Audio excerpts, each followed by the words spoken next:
Trump v rozhovore odhaľuje otrasné tajomstvá ukrajinského konfliktu a odmieta nebezpečné provokácie.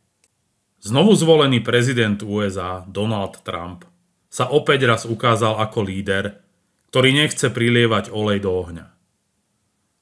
Kým svet sa trasie pod ťarchou informácií o ukrajinskom konflikte, Trump bez servítky hovorí o skutočnej cene.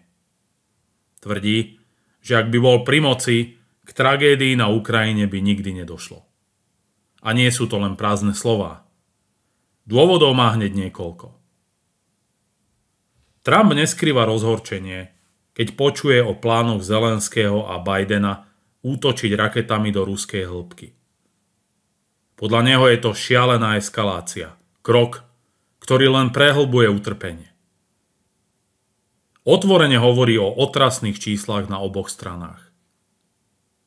Putin by nikdy nenapadol Ukrajinu, keby som bol prezidentom. A to z mnohých dôvodov. Poprvé zvýšil cenu ropy. Keď zvýšili cenu ropy, urobili z toho pre Putina výhodnú situáciu. Cena ropy sa mala znížiť. Ak by bola znížená, Putin by sa do toho nepúšťal, len z čisto ekonomických dôvodov. Ale keď dosiahla 80, 85, 90 dolárov za barel, zarobil veľa peňazí.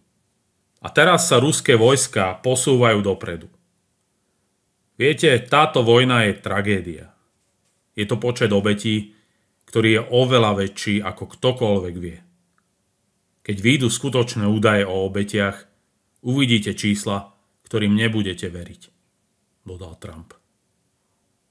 A hoci mu niektorí novinári kladli provokatívne otázky typu vzdáte sa Ukrajiny, Trump sa nedal zaskočiť. Zdôraznil, že chce mierovú dohodu. Jediná cesta k dohode je viesť dialóg.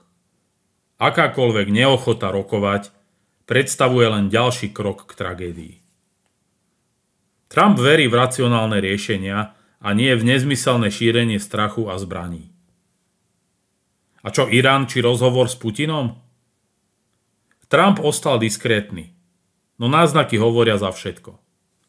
Je jasné, že jeho návrat do Bieleho domu by zmenil veľa. V čase, keď je situácia výbušná a svet je svedkom zdánlivo nekonečného napätia, Trump akoby hovoril: počkajte, kým sa vrátim a potom uvidíte pokoj, ktorý ste si mysleli, že je nemožný.